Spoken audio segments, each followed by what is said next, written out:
कि विकास सिंह हमारे साथ खुद जुड़े हुए हैं, हम सीधा उनके पास चलते हैं। विकास जी, बहुत बहुत स्वागत है आपका इंडिया टीवी पर एक बार फिर से।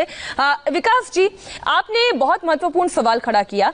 नीरज, जो सुशांत सिंह राजपूत का कुक है, वो कह रहा था कि उन्होंने सुबह जूस मांगा, फिर ठंडा पानी मांगा और घर के हालचाल को लेकर, साफ सफाई को लेकर भी नीरज से बातचीत की। और पोस्टमार्टम रिपोर्ट में इस बात का जिक्र ही नहीं है कि उन्होंने सुबह कुछ खाया पिया था। नंबर 1। नंबर 2, आपको मैं एक और बहुत अहम बात बताऊं कि मॉर्निंग में जब ये सुशांत उठे हैं तो किसी बहन से उनकी बात नहीं हुई है।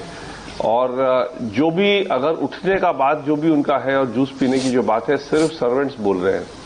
और जूस ही नहीं पिया था, अनार का जूस कहते हैं पिया था, और ये साथ साथ वो भी लिया था, क्या कहते हैं इसका, नारियल पानी। और उसके 1 घंटे के अंदर ही, और मैक्सिमम 2 घंटे के अंदर उन्होंने सुसाइड किया। तो डेफिनेटली ये डाइजेस्ट तो हो नहीं सकता था। और जब एक बार आदमी की मौत हो जाती है तो डाइजेस्टिव सिस्टम तो बंद हो जाता है। तो इसलिए अगर वो जूस था वहां पे तो उसका कहीं जिक्र आना चाहिए था उसके अंदर सुसाइड पोस्टमार्टम रिपोर्ट में। दूसरी बात, टाइम ऑफ डेथ नहीं है। टाइम ऑफ डेथ बड़ा क्रूशियल है, क्योंकि अगर मान लीजिए उनको मार के लटकाया गया तो टाइम ऑफ डेथ पहले का होगा, और अगर लटक के मरे हैं तो टाइम ऑफ डेथ बहुत लेटर होगा। तो कई ऐसे पोस्टमार्टम रिपोर्ट में जो इम्पोर्टेंट चीज जो मिसिंग है, जो कि बहुत ही रूटीन है, हर पोस्टमार्टम रिपोर्ट में आप देखिएगा, हम लोग तो रेगुलरली देखते हैं पोस्टमार्टम रिपोर्ट क्रिमिनल मैटर्स में सुप्रीम कोर्ट में। ये सब बहुत अहम बातें हैं जो कि एक छोटा सा मुफस्सिल टाउन में भी जो पोस्टमार्टम रिपोर्ट होता है ना, वहां पे भी सारी बातें लिखी हुई आती हैं। तो यहाँ इतने बड़े हाई प्रोफाइल केस में और इतने बड़े हॉस्पिटल में जो कि रेगुलरली पोस्टमार्टम करता आया है, परवीन बाबी से लेकर के जिया खान से लेकर के सुशांत सिंह राजपूत, सबका पोस्टमार्टम यहीं पे हुआ है। इस हॉस्पिटल को तो सुपर स्पेशलाइज्ड हॉस्पिटल मानना चाहिए पोस्टमार्टम के काम के लिए, क्योंकि इस सारे एरिया में, जितना फिल्म इंडस्ट्री का जो एरिया है ना, सारे एरिया में यही हॉस्पिटल नॉमिनेटेड है फॉर पोस्टमार्टम। किसी दूसरे हॉस्पिटल में आप पोस्टमार्टम नहीं करा सकते, पुलिस ने इसको ही नॉमिनेट कर रखा है। तो कहीं ना कहीं पुलिस का इसमें बहुत ही बड़ा इसमें रोल आएगा कि एक तो इस तरह के हॉस्पिटल को नॉमिनेट किया जिसकी इतनी बदनामी। अगर आप गूगल सर्च कीजिए कूपर पे, तो सारे गूगल सर्च यही बोलते हैं कि कूपर हॉस्पिटल में आप पैसे देके कुछ भी करा सकते हैं। तो अगर गूगल सर्च ऐसा बोल रहा है तो फिर ऐसे हॉस्पिटल को क्यों नॉमिनेट किया? नंबर 1, अगर नॉमिनेट किया भी तो इतने हाई प्रोफाइल केस में, एक अभिनेता के डेथ में, और खास करके इतने जहां क्वेश्चंस थे, तो कम से कम कुछ और प्राइवेट हॉस्पिटल कुछ एमिनेंट लोगों को भी टीम में इंक्लूड कर लेते पोस्टमार्टम के टीम में, सो दैट कि कम से कम कोई भी जो इंपॉर्टेंट चीजें हैं वो मिस नहीं होती।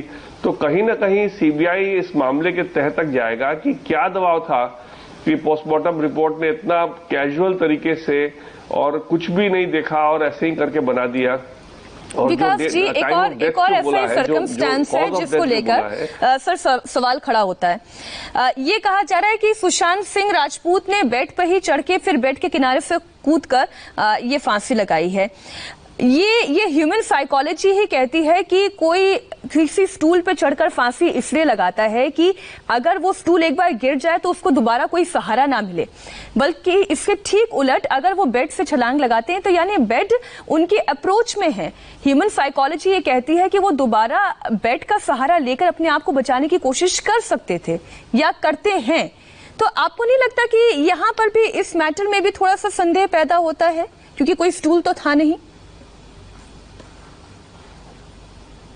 देखिए, ये बहुत संदेहजनक बात है। ये बात मैंने भी कहा है, पता नहीं आपके चैनल में या कई चैनल में कहा है, कि जब आदमी का ह्यूमन साइकोलॉजी होता है कि जब आदमी स्ट्रगल फेज में जाता है, जब सांस बिल्कुल लास्ट में आ जाती है, उस समय आदमी का ऐसा कितना भी रिजॉल्व हो सुसाइड करने का, वो एक सेल्फ प्रिजर्वेशन में वापस आ जाएगा बेड में 100%। ये मेरे को साइकोलॉजिस्ट से भी बात हुई है, उनका डॉक्टरों से बात हुई है, ये सब यही बात कहते हैं। दूसरी बात, बड़ी इंपॉर्टेंट बात, पोस्टमार्टम रिपोर्ट में कहीं पे ये जिक्र नहीं है कि जो गर्दन था उसका कोई इलोंगेशन हुआ, क्योंकि होता क्या है ना, नेक पे थोड़ा सा स्नैपिंग होगा, इलोंगेशन होगा, तभी आदमी मरता है।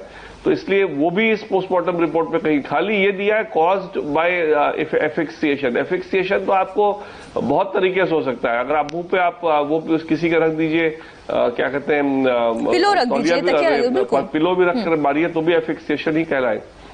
या गले को अगर आप कोई तरह से खींच के अगर उस किसी को आप मतलब लेटे आदमी को भी खींच, एक आदमी कोई पैर पकड़े दूसरा गले पे कोई खींच के बेल्ट से अगर किसी को मार दे तो वो भी यही कॉज बताएगा। लेकिन जो इस कॉज और जो हैंगिंग के कॉज भी जो डेथ का जो डिफरेंस होता है वो गले का इलोंगेशन होता है, आईज का पॉकिंग आउट होता है, मुंह पे झाग आना होता है। ये कुछ भी नहीं था उनके चेहरे में, और आंख भी एक बड़ा एक छोटा था। ये सब बातें कहीं भी पोस्टमार्टम रिपोर्ट में, मतलब मैंने तो आज तक इतना गैर जिम्मेदार पोस्टमार्टम रिपोर्ट कभी देखा ही नहीं आज तक सुप्रीम कोर्ट में। इतने हम लोग केस देखते आए हैं सर। इस पोस्टमार्टम रिपोर्ट में मतलब क्या कहा जाए, इसको शॉडी कहें जी।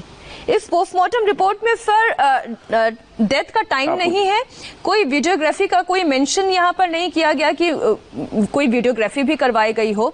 और सिद्धार्थ पिठानी और नीरज, ये इनके साथ साथ एक और है विटनेस संदीप, ये लोग भी शक के दायरे में आ रहे हैं। ऐसे कई सारे नाम और कई सारे सिचुएशन आपने खुद ने कई दफा खड़े किए हैं जो संदेह पैदा करती हैं। सर मैं जानना चाहती हूँ, ये जो 3 की विटनेस हैं इनके बारे में आपकी क्या राय है?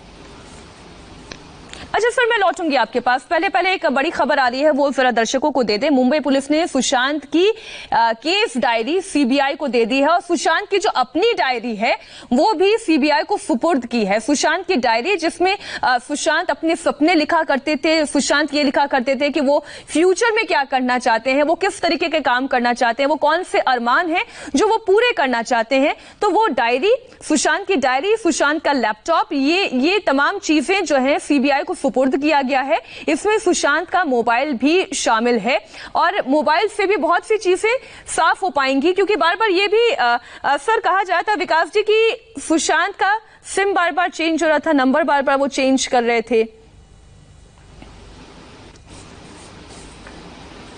देखिए, सिम जहां तक परिवार को मालूम है दिसंबर में चेंज हुआ था। दिसंबर में उन्होंने, रिया ने चेंज किया, परिवार को बहुत दिन तक बताया भी नहीं नया नंबर। सडनली जनवरी में जब बड़ी बहन को एक फोन आया एक अननोन नंबर से, तो उठाया तो पता चला कि सुशांत का नंबर है। तो इसलिए ये सब तो रिया ने बहुत हरकतें ऐसी की है जो कि साफ जाहिर करता है कि उन्होंने बहुत ही गंभीर तरीके से सुशांत को परिवार से अलग कर दिया, और ये ऐसा इंश्योर किया कि परिवार से उनका संपर्क ना रहे, जिसमें कि उनका मानसिक कंट्रोल सुशांत के ऊपर बहुत जबरदस्त बना रहे। और इसी मानसिक कंट्रोल को बनाए रखने के लिए बहुत से वो चाल ऐसे चले, सर्वेंट्स को बदलना, क्योंकि सर्वेंट जो पुराने थे ना, या बॉडीगार्ड था, वो भी सुशांत के लिए चिंतित रहते थे। लेकिन जो नए आदमी आए वो तो सुशांत के लिए उनकी परवाह थी नहीं, वो तो सिर्फ रिया जो बोलती थी वो करते थे। इसलिए आज के दिन में, अच्छा आपने संदीप सिंह का बड़ा एक अहम बात पूछा है। कल मेरी बहनों से बात हुई, संदीप का कोई बहनों को कोई आइडिया नहीं है कहां से हेलीकॉप्टर से सडनली टपक गया वहां पे क्राइम सीन पे जहां मौत हुई, वो कहां से टपक गया, क्या इसका रोल था, कहा किसने इसको बताया वहां आने के लिए, किस हैसियत से ये सारा इसने चार्ज ले लिया वहां पे। क्योंकि सिर्फ एक बहन थी मुंबई में जब ये मौत हुई, जो दूसरी बहन थी और जो तीसरी बहन थी और जो ब्रदर इन लॉ थे, वो रात को बहुत लेट पहुंचे, जब तक कि हॉस्पिटल जा चुके थे परिवार ये पुलिस बॉडी को लेकर के। तो जो एक बहन थी, जब उसने बॉडी को देखा वहां घर पे, इतनी वो ज्यादा वो उसके ऊपर इतना बड़ा सदमा लगा कि फिर उसके बाद वो अपने कंट्रोल में नहीं थी। लेकिन उसके कंट्रोल में नहीं होने का मतलब ये नहीं है कि कोई भी स्थिति में जब एक बहन को ये पता चले कि उनका भाई इस दुनिया में नहीं रहा, तो उन्हें जो कोई भी मदद का कंधा आगे बढ़ाएगा, जाहिर है वो वहां पर सपोर्ट लेंगी। लेकिन ये बात तो आज खुलकर सामने आ रही है कि संदीप सिंह को तो कोई जानता ही नहीं है, कोई बहन नहीं जानती, सुशांत सिंह राजपूत के पिता तक नहीं जानते, और इसलिए अब एक की विटनेस वो भी हैं, और सीबीआई हो सकता है उनसे भी पूछताछ करेगी। बहरहाल बहुत बहुत शुक्रिया विकास जी हमारे साथ जुड़ने के लिए और इस चर्चा में शामिल होने के लिए। वक्त एक छोटी सी ब्रेक का है।